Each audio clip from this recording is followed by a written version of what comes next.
starring Alfred Lunt in The Gentleman from the Islands, an original radio play on the Cavalcade of America, sponsored by the DuPont Company, maker of better things for better living through chemistry.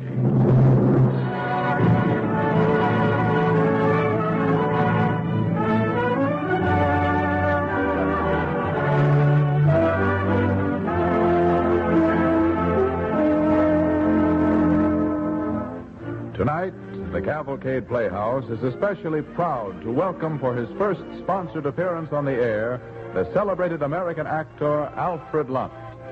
The play he has chosen for this event tells the story of a gallant and courageous gentleman from the islands of the West Indies, whose destiny it was to secure the unity of a great republic. The gentleman's name was Alexander Hamilton. Our play, written by Robert Tallman, encompasses 24 fateful days. Days that were to bring death to Alexander Hamilton and to his country a legacy beyond price. The DuPont Company presents Alfred Lunt as Alexander Hamilton in The Gentleman from the Islands on the Cavalcade of America.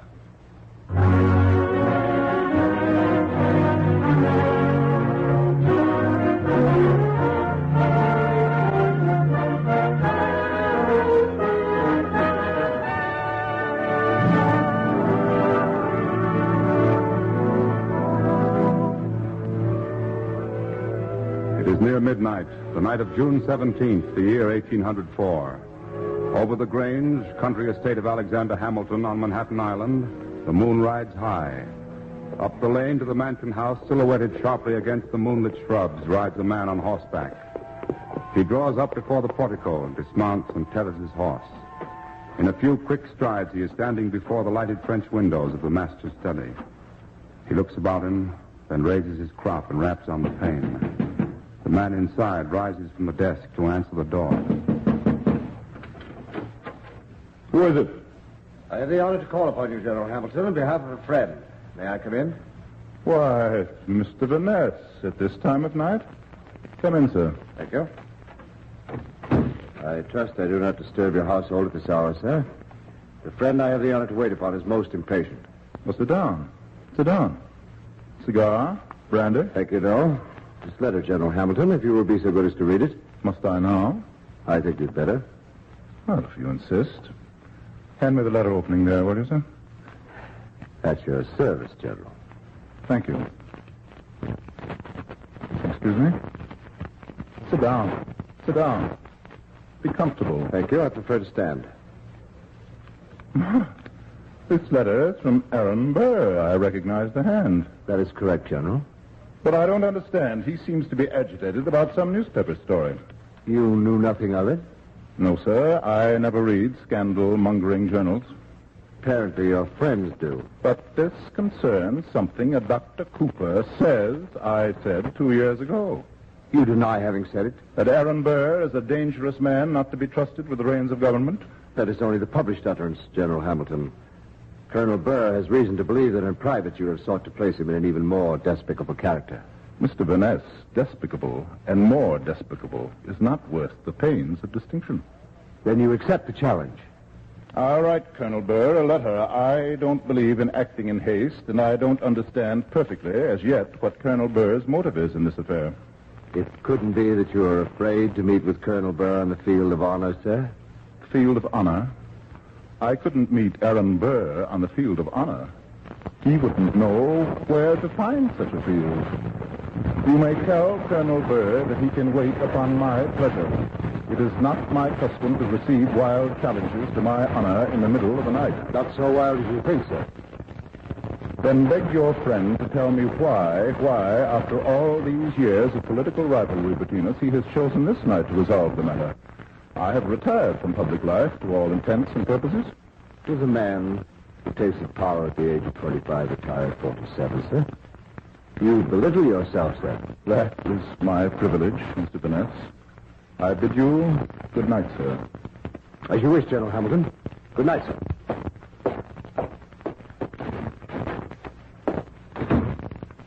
Alexander? That's it? James? We didn't mean to disturb you, Father. Mother was worried and called me. Alexander, I was certain I heard a horse in the drive.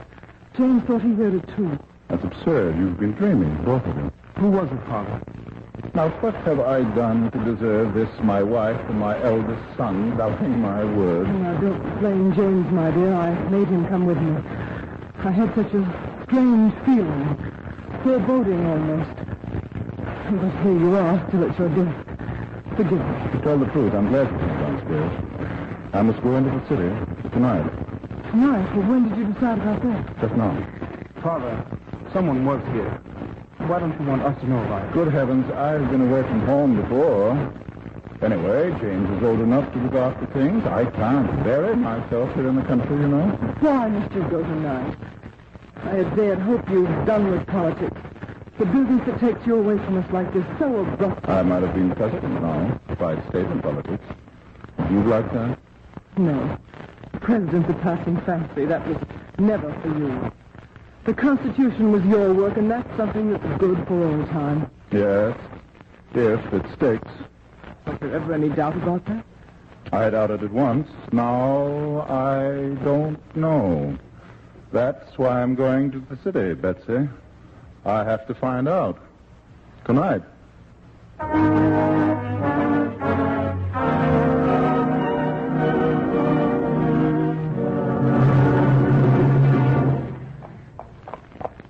Oh, there. Oh. Oh, wait here, old girl. I shan't be long.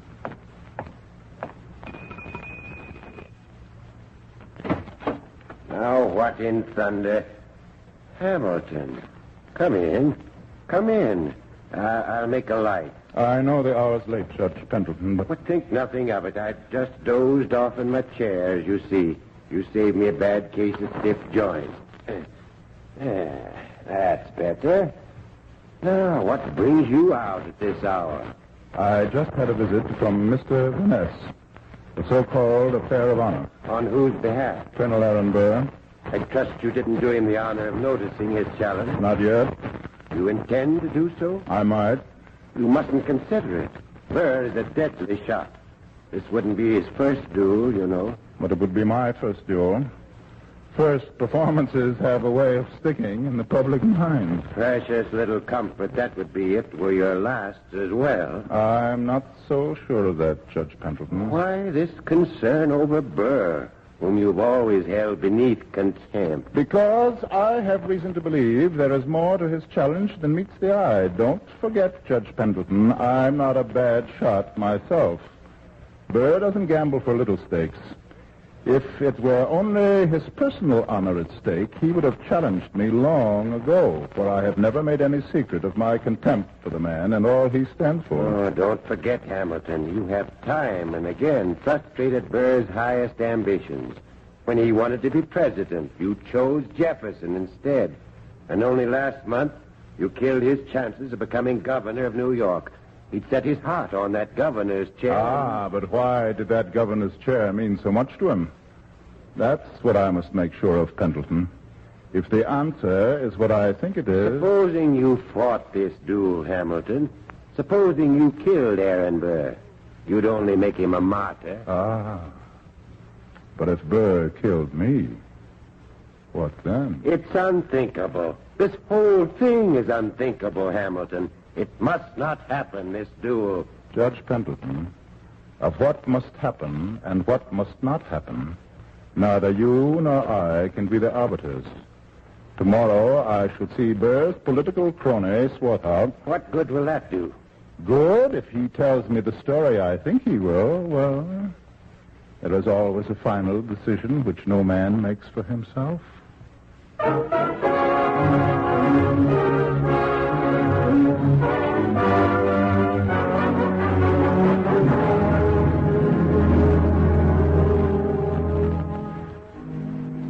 You are listening to Alfred Lunt in an original radio play, The Gentleman from the Islands, on the Cavalcade of America, sponsored by the DuPont Company.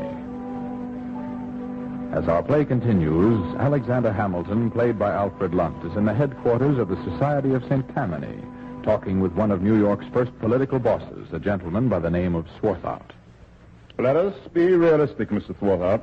You know perfectly well that without my support, your party cannot elect Colonel Burr or anyone else to the governorship now or ever. So, now we know why you opposed Colonel Burr's election as governor. Wanted the job for yourself, eh? I haven't said so. Oh, come now. You're a man of the world, Hamilton. As plain as the nose on your face that you... Excuse me, Mrs. Swarthout. I didn't want to interrupt, but the gentleman was most insistent. What gentleman? Speak up. Mr. Cheatham, sir. Bring him in. Wait till Cheatham sees you here. I wager he'll... You'll wager what, Mrs. Swarthout? Mr. Cheatham, I believe you have met General Hamilton. We've met. I hadn't dreamed we'd meet again. Perhaps you've been dreaming of other things, Mr. Cheatham. General Hamilton has decided to let bygones be bygones. Isn't that so, General? I haven't said so. No. I assure you, Mr. Cheatham, General Hamilton is only waiting to find out what we have to offer him. Huh? Well, is that so? Gentlemen, let's come to the point. It has been suggested that the office of Governor of New York might have its attractions for me. I needn't tell you that I resigned from public office once because it didn't pay. Secretary of the Treasury of the United States of America. Couldn't make it pay. What you need is counsel, young man. Well, I'm willing to listen to your proposition, gentlemen. Willing to listen? What do you think of that, Cheatham? Willing to listen. But when we tell you what we have in store for you, you may think at first your ears have been deceiving you, Hamilton. Well, get on with it. Are you quite certain of our ground here, Swarthout? Mr. Cheatham, you let me handle this in my own way. Hamilton, here's the story. Our friends in New England have taken Colonel Burr into their confidence. They plan that New England and New York shall secede from the Union. Secede from the Union? Are you serious? Indeed, we are serious. And what's more, I am confident that the French minister has assured Colonel Burr that France will back us up with all the military power she has. And when Napoleon's agent says that... When Napoleon's minister says that, beware, you will be his next victim. Would that be so unpleasant? Napoleon is realistic, and so are we of the manufacturing states of this country. Jefferson is bound and determined to ruin our foreign trade, all for the sake of a vague, romantic notion he calls democracy.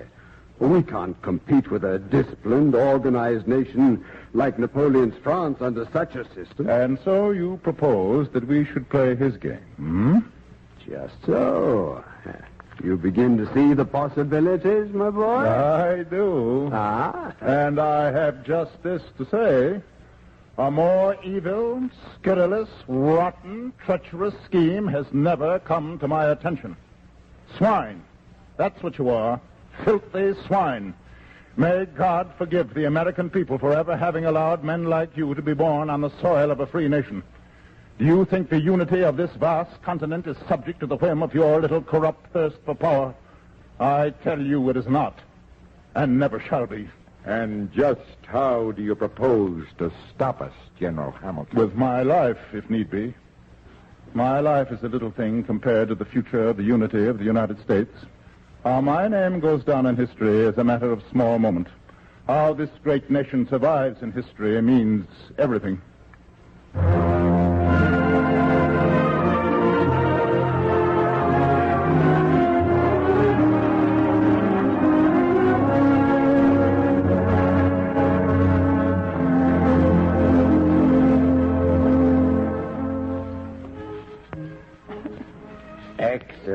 Excellent repast, my dear Mistress Hamilton.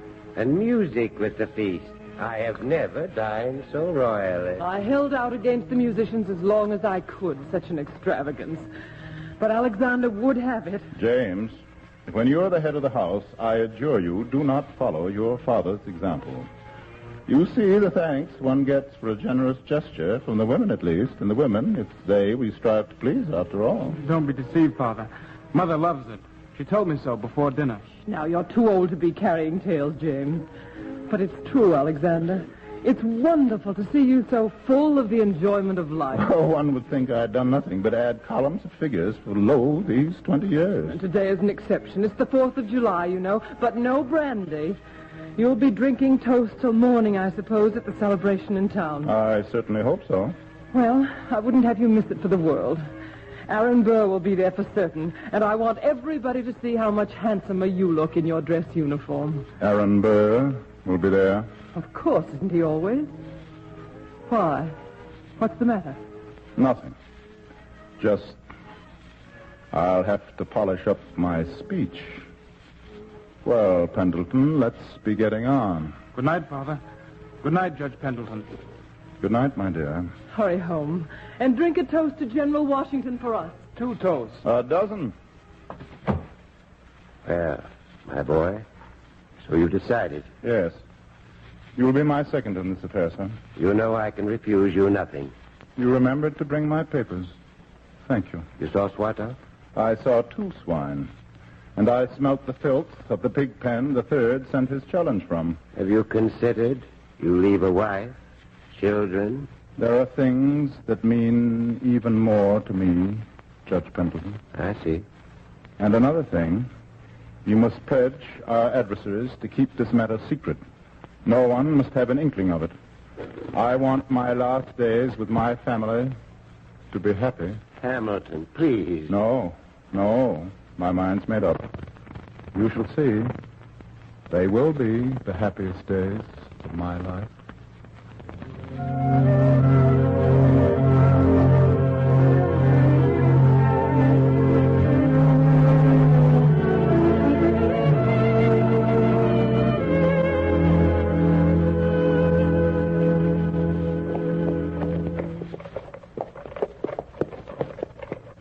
Here you are, my boy. Got you home earlier than we expected. I'm very much obliged to you, sir. You were magnificent, Hamilton. The way you faced Burr as if nothing had happened between you at all. Nothing has happened yet. I spoke to Van Ness in the course of the evening. July 11th is the date. At Weehawken Heights, across the Hudson. The New Jersey laws on dueling are more liberal. July 11th. And this is the 4th. The 5th now, 6 days. Well, good night, Judge Pendleton. Good night. God bless you.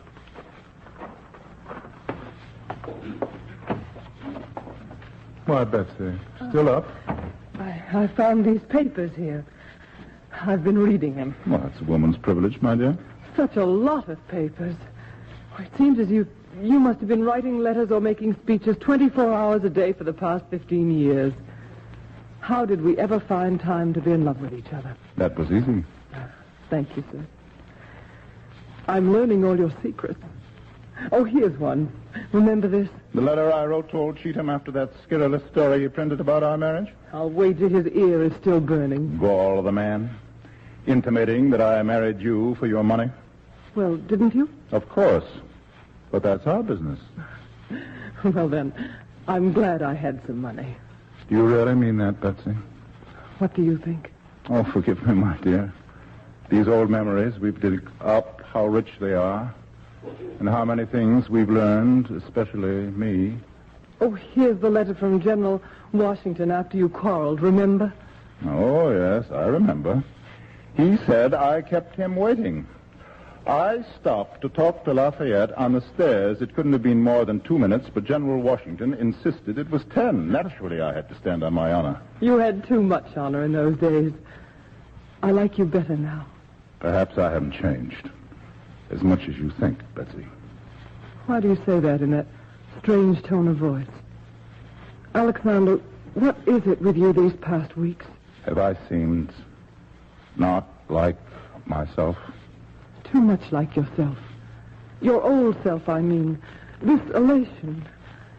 I remember you like this before when you were going to Philadelphia to stand up against your elders for a constitution you wanted. I survived it, didn't I? Yes, and I prayed for your safety every night. Oh, you were so outspoken. There were so many hot-headed men there, the kind that fight a duel at the drop of a hat. What is it, Alexander? Did I say something to offend you? No. No, of course not. Just remembering old times. Too much of it for one day. Sometimes I feel I've known you so little for all our years together. Yet I'm glad.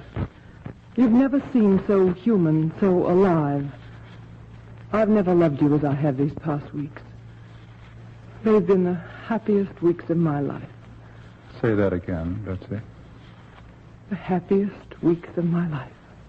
You do mean it, don't you? Oh, thank you. And now I'll say good night again, my dear. I have a little writing to do before I come to bed. Good night, my love. Father, may I come in for a moment? Why, James, are you up too? Yes, I waited up. I wanted to talk to you without Mother here. Secrets from your mother? I'm flattered.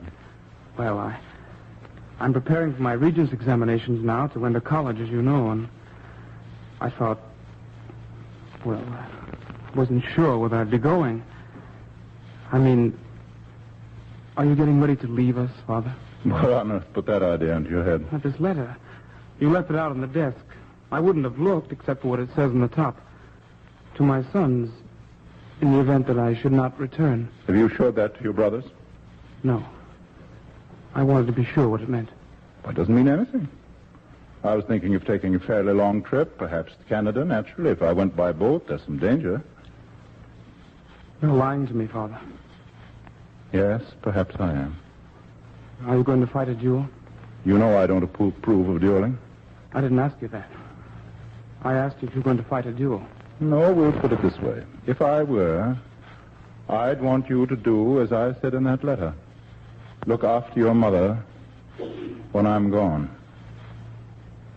I understand, Father. And don't worry. I won't say anything to Mother. Not till it's all over. You're a great gentleman, James. I have no fears for you. Be a guide to your younger brothers and a comfort to your mother. I'll do my best. Now, good night.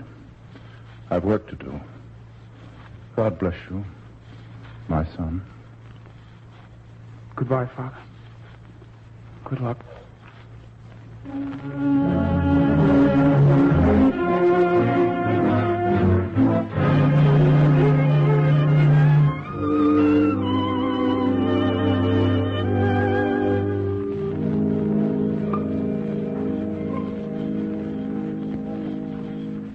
10 paces, gentlemen. 10 paces. 10 paces. 1, 2, 3, 4, 5, 6, 7, 8, 9, 10. Is that satisfactory to you, Judge Pendleton? That will do. Mark the place. Now then, do I have the honor? Very good, sir. I choose heads. Heads it is. General Hamilton, your choice of weapons. Thank you. This one will do. Colonel Burr, I have the honor. Well, let's get on with it. At your service, sir. Stances, gentlemen. Are you ready, Doctor? Ready, gentlemen. Very well, gentlemen. Present. Fire! Oh. Doctor. Colonel Hamilton, he's hit. Oh, why did he hold his fire like that? General Hamilton. General Hamilton, can you speak? Please, sir, I'm the doctor. Let me get at that wound at once. It's too late, Doctor. This is a mortal wound. Looks bad. We'll have to get him across the river somewhere to a hospital. The bullet has entered his lung. Gentlemen, bring a stretcher. Over here with a stretcher. Hurry. Now, just a moment. Before we start, Pa should die before we reach the other shore. Let my wife be called at once. Break it to her gently, but impress upon her that I have meant that she should understand why I have done this. The papers must be published, just as I left them. Tell her this is my legacy to her and to my country. Don't listen to him. He doesn't know what he's saying. Must have been mad these last days. Why else did he hold his fire? The suicide brought on my madness. Brought on my madness, yes. Well, whose madness? Does one argue with a dead man? For I am dead, but not half so dead as Aaron Burr shall be before ever death touches his body. God give him the strength to go on until his every intrigue shall be shown for what it is. Shall we lift him up, Doctor? He's quiet now. Yes, gentlemen, lift him. Lift him up. Oh, wait. Oh, please, one moment. Yes, General Hamilton. My pistol. Be careful how you handle it. It might go off and do harm. It hasn't been fired, you know.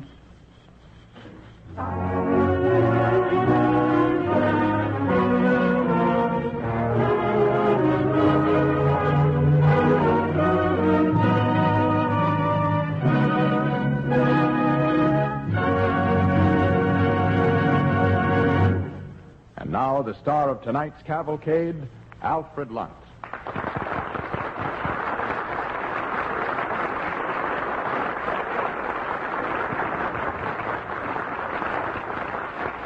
Thank you.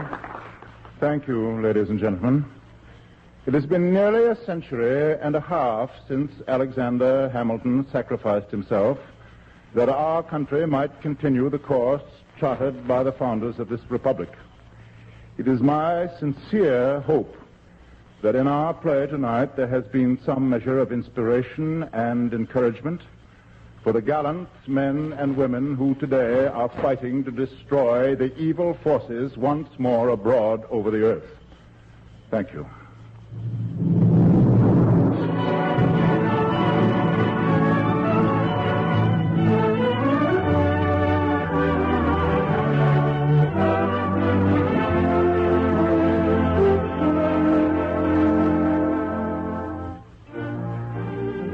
Next week on the Cavalcade of America, the distinguished character actor Dean Jagger in a new and thrilling radio play called Man of Iron, a story of John Ericsson's invention of the monitor.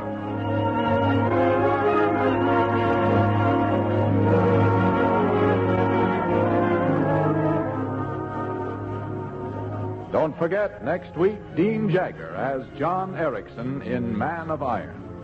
The orchestra and musical score tonight were under the direction of Don Voorhees. This is Clayton Collier sending best wishes from DuPont.